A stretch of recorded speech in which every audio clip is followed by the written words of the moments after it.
fourth regional hub is ably represented by Zuhair from the Middle East and North Africa. He's based in Lebanon, and they cover, obviously, from Morocco to Iraq, and lots of goings-on there.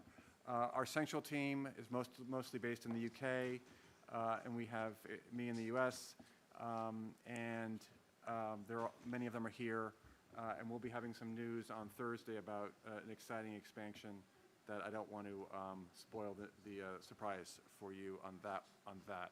So we're a team of about 20 people, and we are looking forward to engaging with all of you even more after today. And I'm looking forward to the signal from my colleagues at Columbia. Yeah, why don't you thank them, Bill?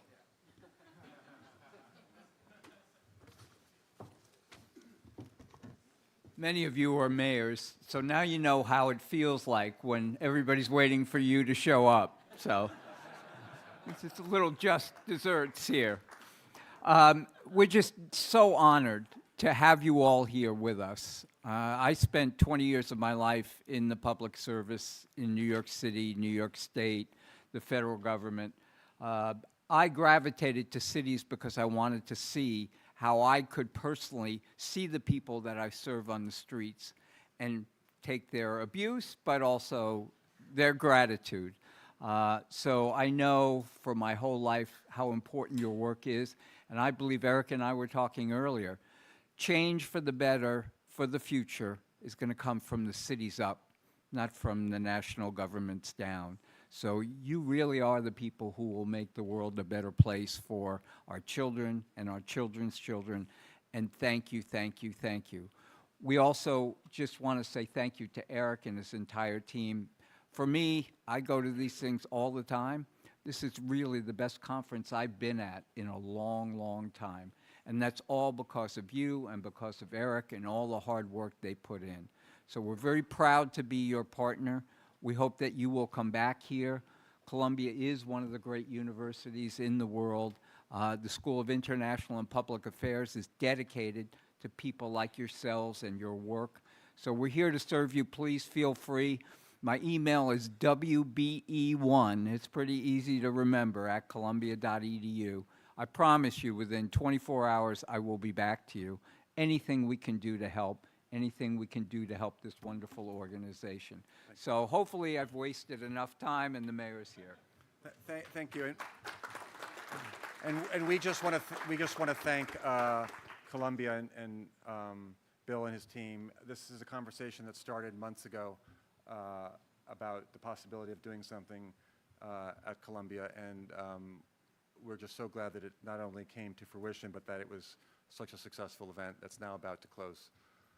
So, yes, great. And so it's my pleasure now to introduce from the School of International Public Affairs, Professor Esther Fuchs, who is the not only a professor there, but the director of the Urban and Social Policy Program at the school, and previously was a special advisor to Mayor Bloomberg for government and strategic planning during the first term of Mayor Bloomberg's administration. So it's my pleasure to welcome Esther to the floor. Thank you.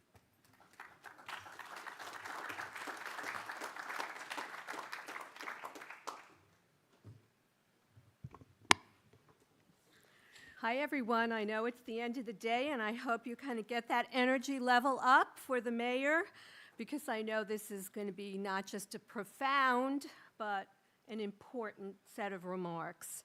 I'm really delighted to be here today to introduce Mayor Sadiq Khan of London, who I know most of you know. I'm sorry that our dean was not able to make it. She was called home on a personal emergency, and she was really looking forward to meeting all of you and meeting with the mayor. So I'm afraid I'm happy to be the stand-in.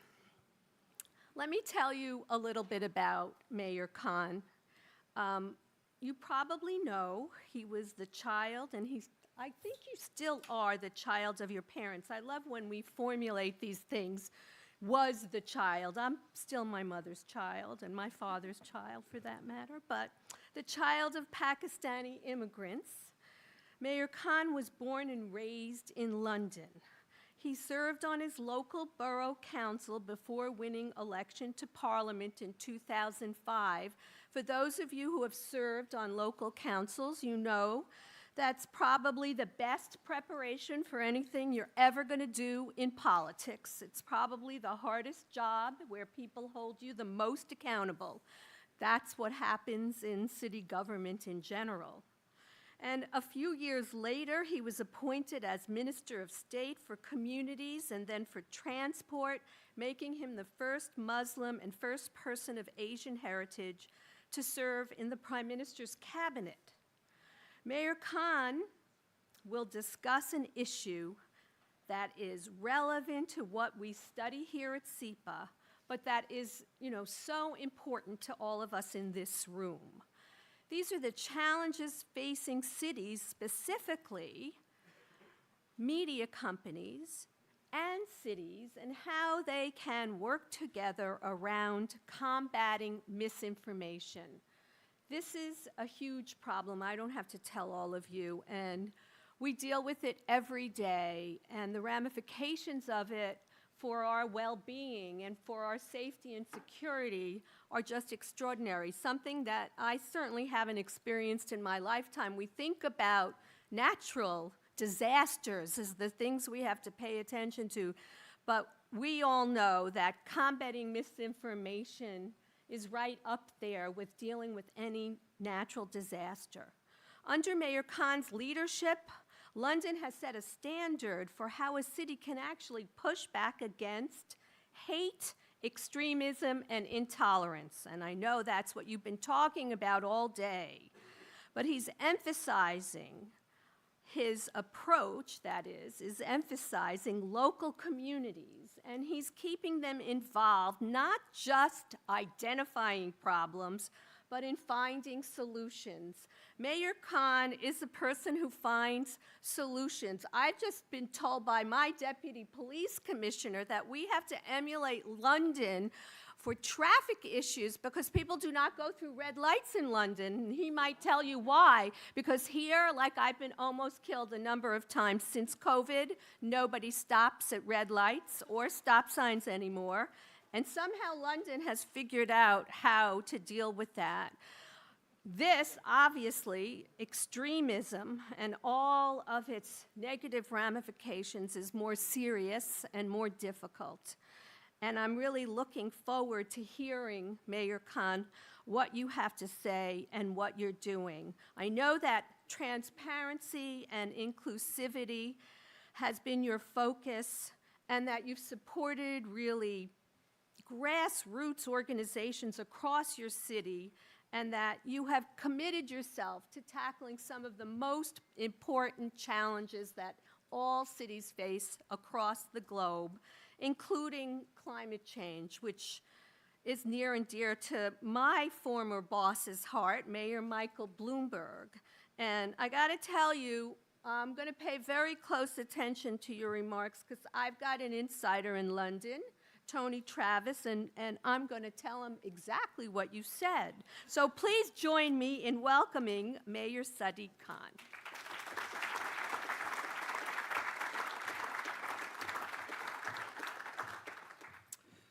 Well, look, thank you, Esther, for that very kind introduction. You've clearly spoken to my mother. I am still a child in her eyes. And I just echo what Esther says, come to London, we respect the red lights. Can I just say this, I hope it's a long, long time in the future. Esther, can I book you now to do my eulogy when I die? That's very generous. Very generous. Bill, as you were speaking, you may have heard the thud. That was my staff petrified that I would repeat what you said, which is, I'm going to give you my email me, I'll respond within 24 hours. But listen, it's, on a serious note, it's not true.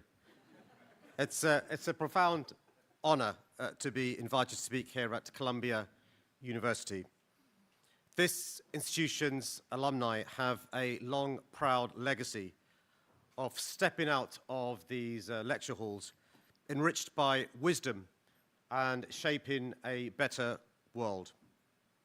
Can I begin by paying tribute to Eric, our executive director, and indeed everyone in the Strong Cities network for the tireless work being done to defeat hate, extremism, and polarization. Above all else, this summit demonstrates if we're honest about the challenges ahead and united in our belief to overcome them, we can build a more hopeful tomorrow for our cities. We gather here today at a moment of existential crisis for liberal democracy. For the war being waged on truth, reason, and science is gathering even more momentum. The weapons utilized are becoming ever more advanced. The tactics employed ever more ruthless. It's a war contrived far from sight, but conducted in plain view. Willful corruption of the truth is not a new phenomenon. Examples include, and I kid you not, the absurd lie about me banning dog walking in London, apparently on account of my Islamic faith, which was disseminated widely across social media. By the way, I'm glad our family dog, Luna, isn't on social media. She would have been devastated. Other more serious examples include the irrational 15-minute city conspiracy theories, which claim planning departments are plotting real-life versions of the Hunger Games in their cities, and the deadly anti-vax movement, which convinced people not to take up the most effective means of protecting themselves against the lethal coronavirus disease.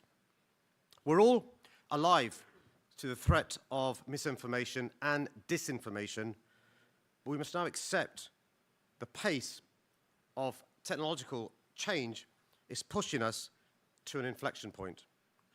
The future of democracy and our ability to solve the great challenges of our time rest on countering these invisible and nefarious forces with urgency.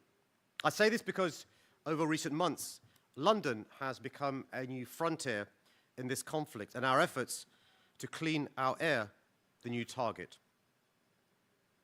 In our city, like many other cities, the air we breathe essentially contains poison. It remains one of the greatest environmental threats to human health.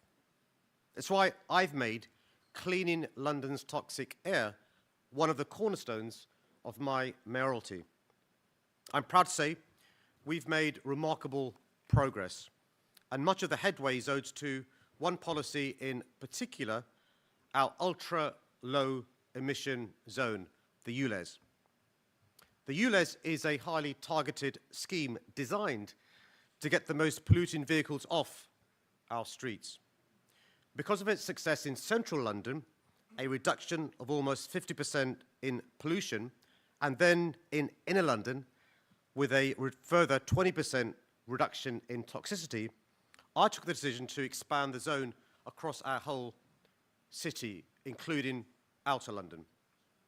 I can't stress enough that some Londoners held genuine concerns about the impact of the ULEZ expansion. And it's for that very reason we offered financial support to every driver with a non-compliant vehicle to help them make the transition. But what we hadn't foreseen was the sheer scale and consequence of the online attempt to undermine the ULEZ. You know, an independent study of just one platform, X, for those of us of a certain age, formerly known as Twitter, revealed how a manipulation campaign was established to subvert public policy. And let me be clear, This was not some crude spamming exercise, but a sophisticated operation designed to exploit the platform's algorithm in which thousands of accounts promoting anti-ULEZ content appeared on users' timelines. While across social media, we were seeing science questioned, experts targeted, conspiracy theories promoted, of further concern was how by achieving critical mass, the new media tricked the old. Slowly, misinformation appeared in the mainstream. I'm told that the anti-ULEZ campaign was one of the most advanced of its kind carried out anywhere in Africa, the Middle East, and Europe in recent years. Experts project that at least $200,000 was spent on X alone. And yet we have no idea yet who was behind the campaign. But we do know that this is just a glimpse of things to come, that online manipulation techniques are evolving apace, and that rapid advancements in AI are making these operations cheaper by the day. There's no doubt in my mind that the anti-ULEZ assault was a precursor for a much larger attack on further climate and environmental policies. The apathy from government and tech companies in the face of this threat can no longer, in my view, be maintained. Friends, let me be clear. I am firmly of the view that social media has brought huge benefits to society. At its best, it allows us to stay in touch with those we love and access a wealth of information. At its worst, it monetizes the spread of lies and hate and exacerbates intolerance and division, and the effect can be fatal. We must not allow democracy to become the next victim. So, to national governments who have been too weak, too slow, too reluctant to regulate social media, the need to act now is more urgent than ever before. And to social media companies, I say, you don't need to wait to be led. You wield incredible power. It's long overdue. You meet your responsibilities and bear down on the attempts to distort truth. Friends, let me reassure you by saying the efforts to subvert the ULEZ going ahead failed. 3 weeks ago, we expanded coverage of the ULEZ to the whole of London, making it the largest clean air zone on the planet. 9 million Londoners. 9 million Londoners will now breathe cleaner air, lives will be saved, health outcomes greatly improved, and carbon emissions reduced. But this is not a final victory. As we hurtle ever closer to climate and environmental catastrophe, the need to tackle these crises will become more acute. We cannot, must not, be manipulated or intimidated during that pursuit. In these times, we're reminded that the challenges we face are new, but the principles on which we rely to succeed are not.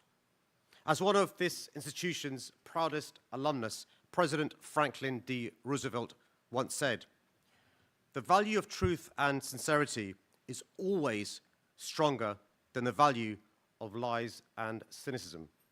The fight against misinformation and disinformation is not the fight any one of us wanted to have, but it's one we must win for the sake of our democracies, the prosperity of our people, and yes, the future of our planet. Thank you.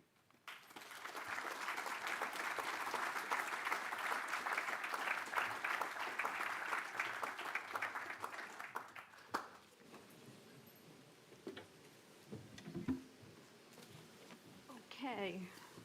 First of all, I just want to thank the mayor.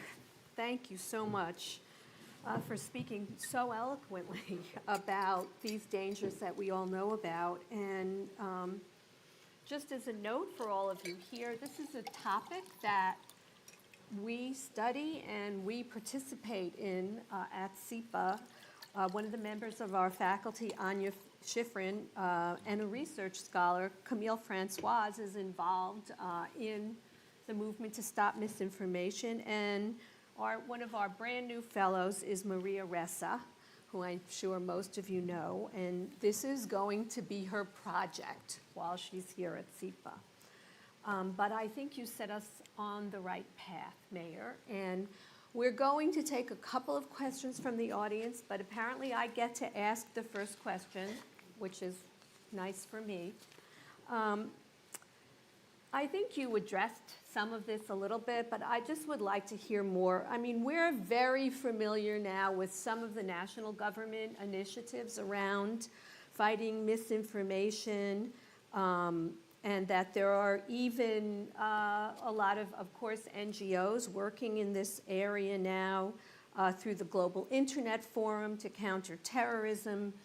And they've created a call to action at the UN during this week, and we know that the EU and other regulatory bodies are really focusing on this issue. So I'm an urbanist in my heart and soul, and I do believe that cities do solve the problems while other levels of government kind of think and speak and pretend a lot.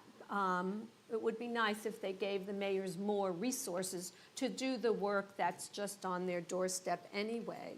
So I'm wondering what you think about the role. This is a global problem, obviously, and there's this tendency to think about global problems as not having the local dimension to it.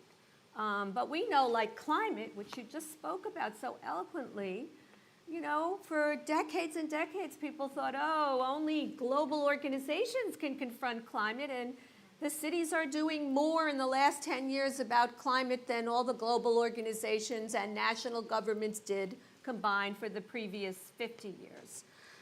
Applaud yourselves, for God's sake. You're doing it, right? Really, you're doing it.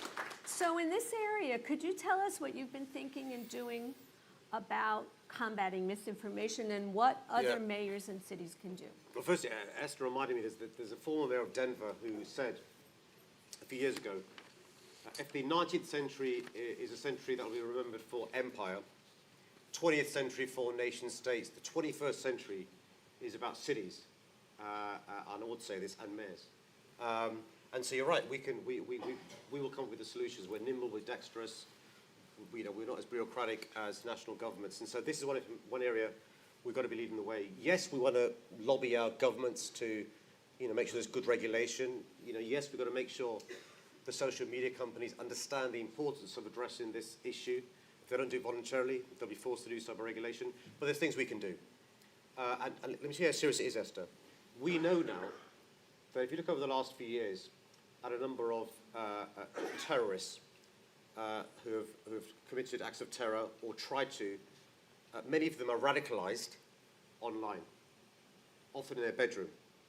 And so, as I said, social media is a wonderful thing, by and large, but it can be used to radicalize, to groom, distort the truth, misinformation, and so forth. And if you think about a spectrum, you've got on one extreme bad actors, other extremes people who are fantastic, brackets, mayors, councillors, so forth. In the middle, you've got the silent majority who aren't sure which way to go. And if the bad people are using the tools of social media in a malevolent way, that's a problem. So we've got to think about how we respond to that. One of the things we've got to do is to make sure we educate our citizens in relation to resilience, in relation to stoicism, in relation to the truth, but also work with NGOs and others to make sure, when there is, untruths being told, it's responded to by message carriers who are trusted. And the best example of recent times, Esther, is our experience of the pandemic. Yes. So in the UK, like across the globe, you had lots of people who accepted the genius of those who manufactured a vaccine in short time. but many people, for good reasons, were hesitant about taking the vaccine. It could have been for cultural reasons, it could be historical reasons. Some people from certain countries of origin had seen pharma companies, act in ways that aren't good. What we saw, though, was bad actors, conspiracy theorists, giving the impression this, COVID was a conspiracy, the vaccines are bad for you. And so what we did in London was we got experts who are respected message carriers to explain why the vaccines work and why COVID is really happening. And the short point is, if you had a toothache, you wouldn't use YouTube to resolve your toothache, right? Right. You'd go to an expert. And so we use experts in relation to this issue. And we've got to think innovatively, Esther, about what we do, bearing in mind the bad actors are trying to use the technology in a malevolent way. And so I know you mentioned a couple of the team here at the university doing great work.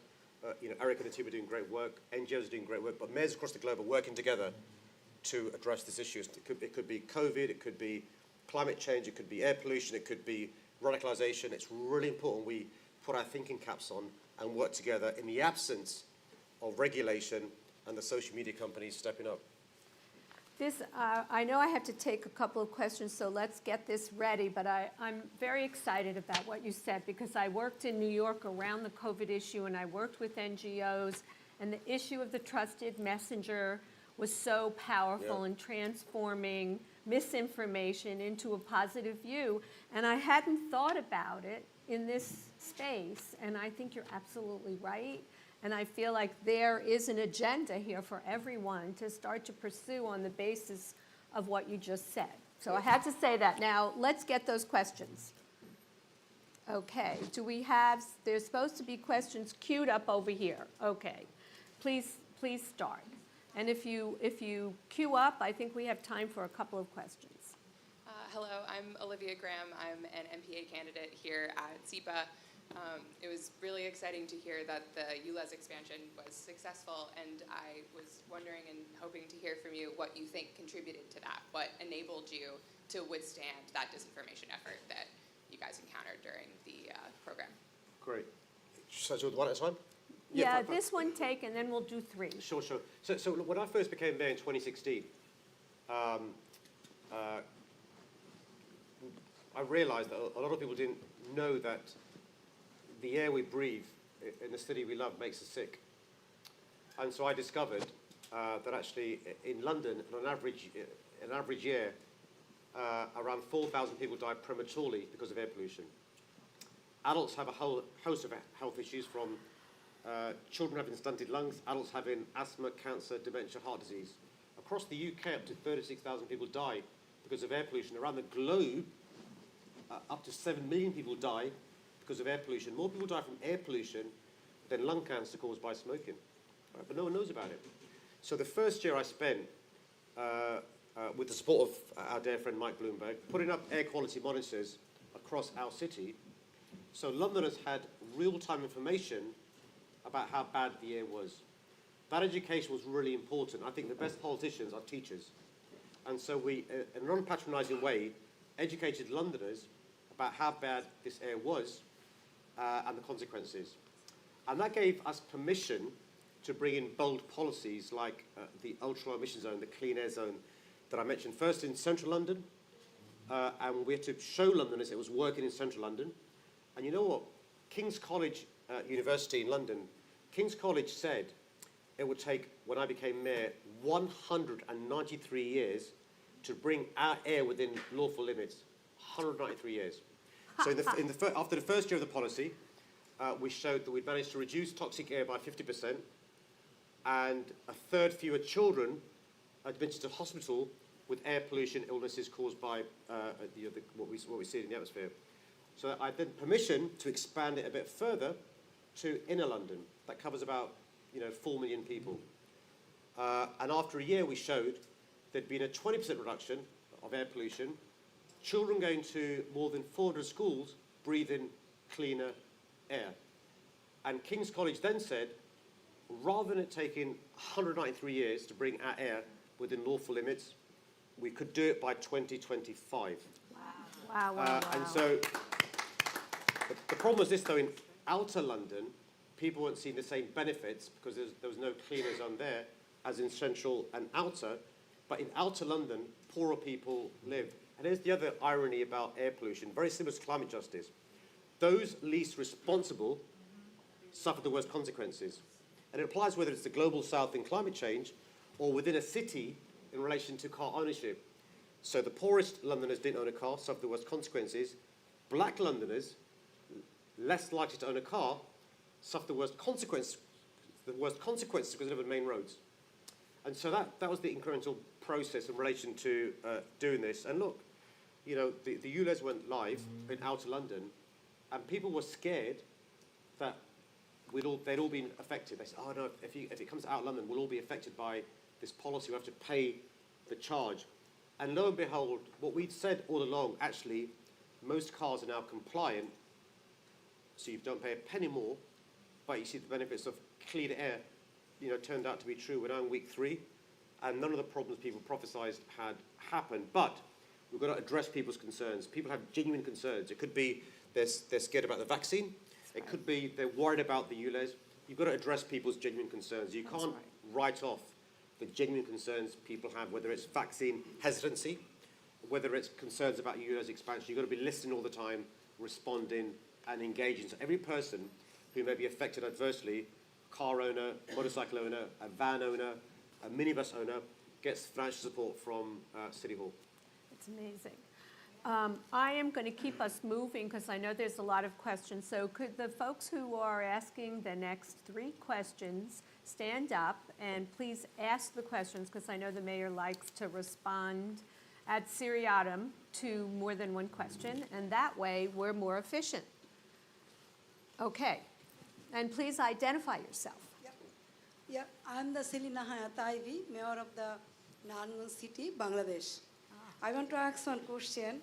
Are there any good example or are there any good practice that you can share from London on how to foster partnership between social media company, government and civil society to address the challenges of online misinformation and the hate speech and online harassment, especially of young girls? Next question. Great question. Yeah. Thank you very much. My name is Philomena. I'm from Kenya. I'm a deputy governor.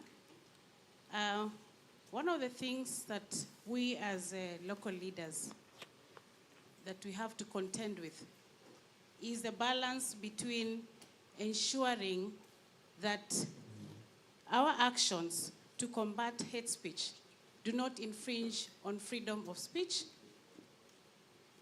as well as how to closely work with other leaders and central government to ensure that we put maximum pressure on companies. And the reason I ask this is because we have a very high or deep penetration of mobile telephony within Kenya, which is one of the highest in Africa, and which is about 132% compared to the population. Most of this population being the youth who use the social media.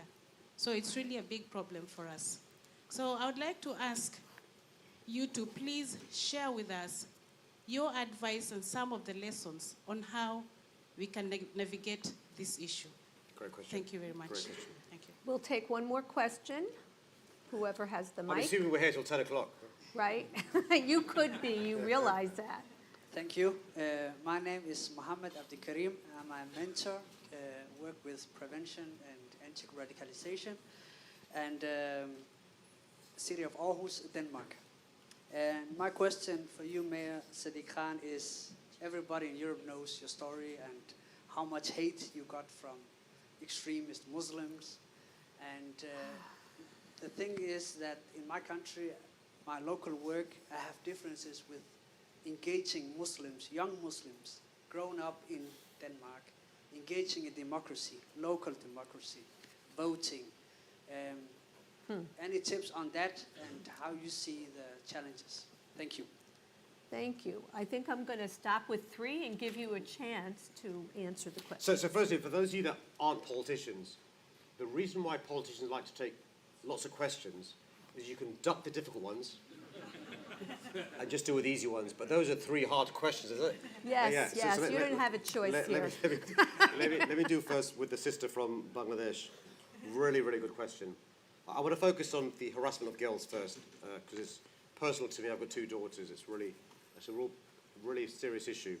Because if we even think back 20 years, to harass a woman or harass a girl, you'd have to do it face to face. And others could step in as good Samaritans and good citizens. And now you can do it online, and nobody else knows often it's taking place.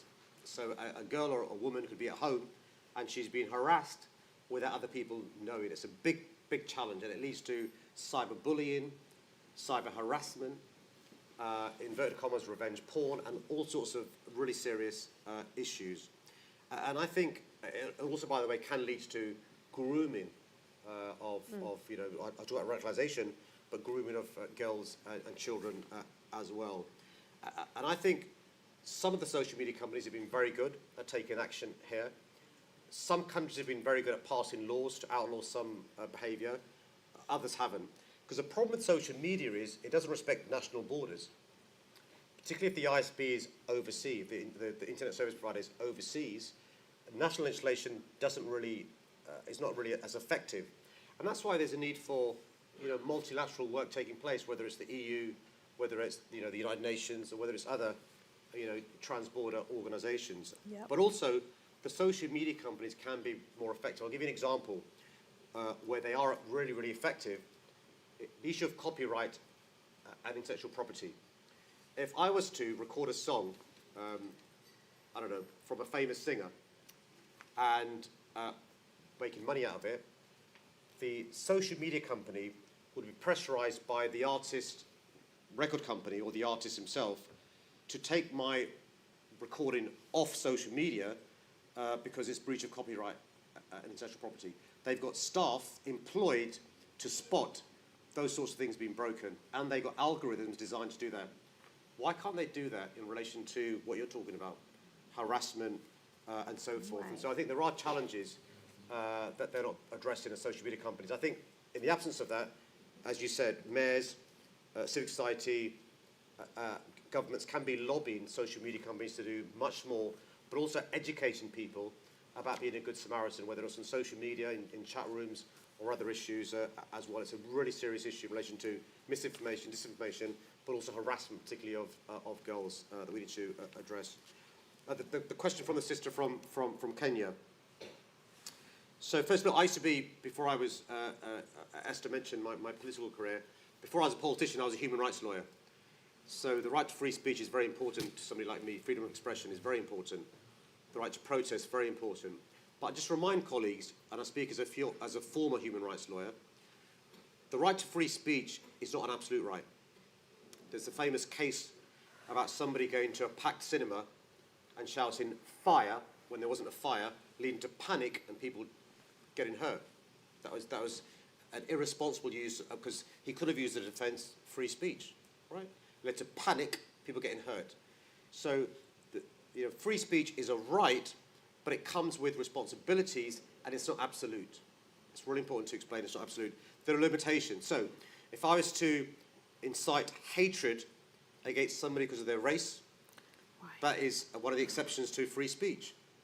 Child pornography, another exception to free speech. Breach of copyright, another exception to free speech. So there really are limitations to free speech, and it's possible, I think, to balance free speech, but also deprive people the opportunity to spread misinformation or disinformation, and then reward them with the algorithms. There's a saying that, I'll come to Muhammad Kareem's question, but somebody once said about me that I'm very good clickbait for the far right. I said, I've never heard me called clickbait before.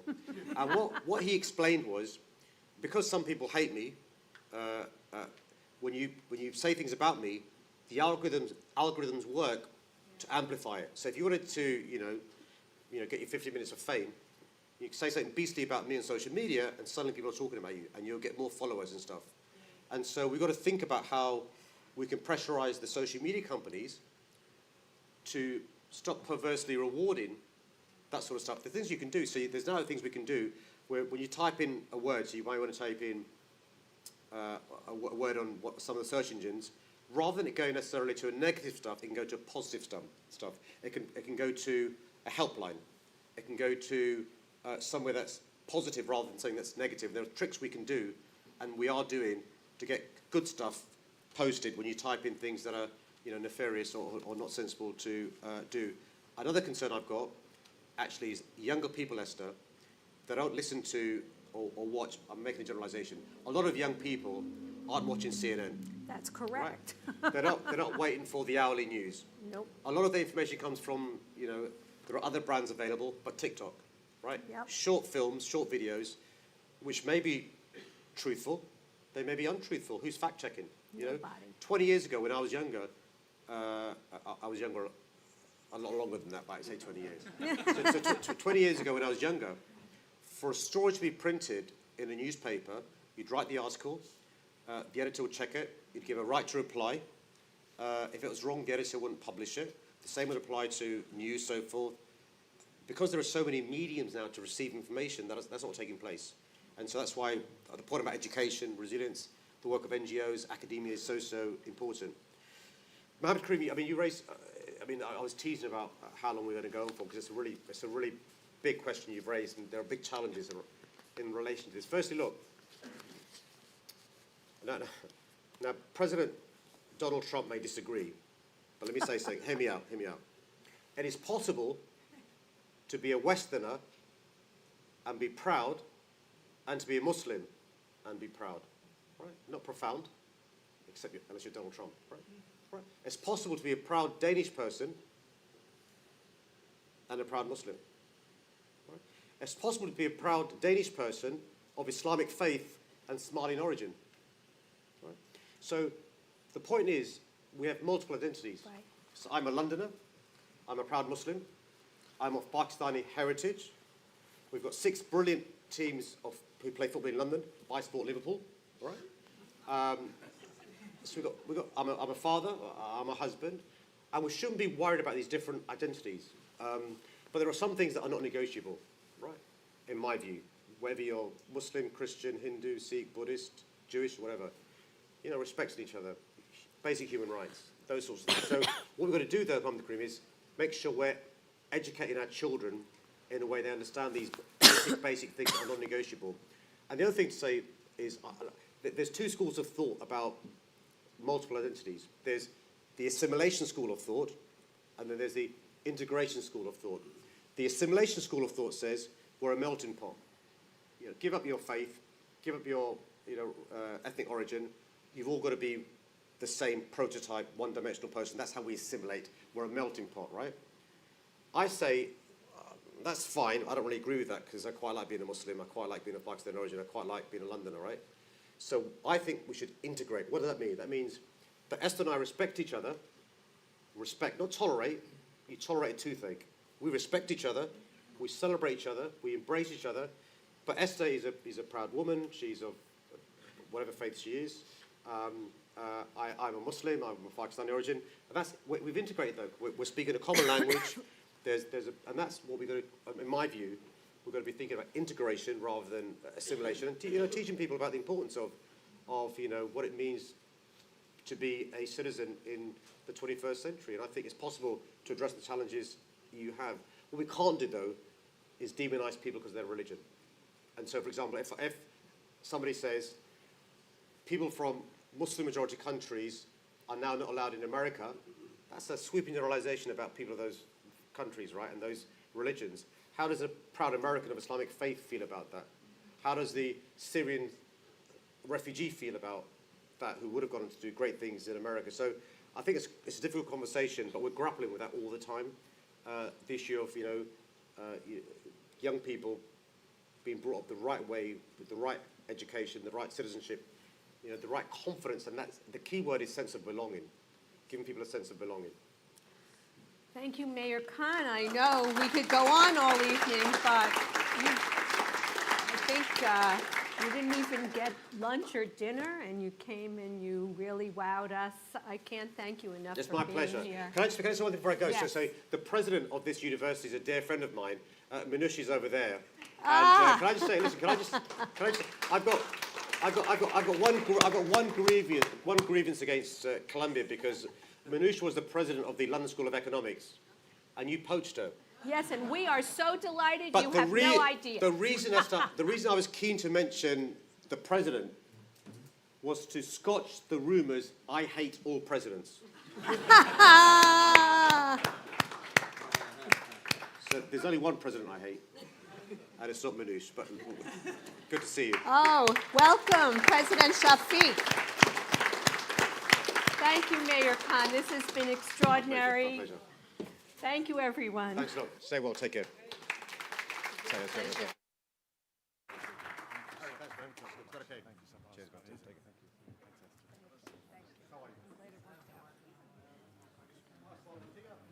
So thank you, everyone, for coming.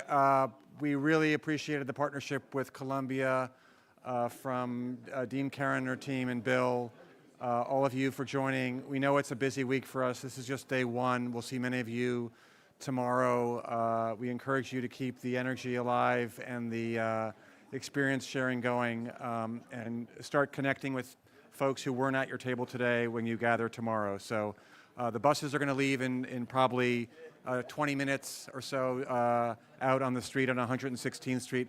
My colleagues will be there to make sure everyone gets on the bus for those of you who are coming down to the hotel. But thank you. It was a long day, but as we can see from the full attendance at the end, everyone was engaged throughout. So much appreciated, and get some rest. Thank you.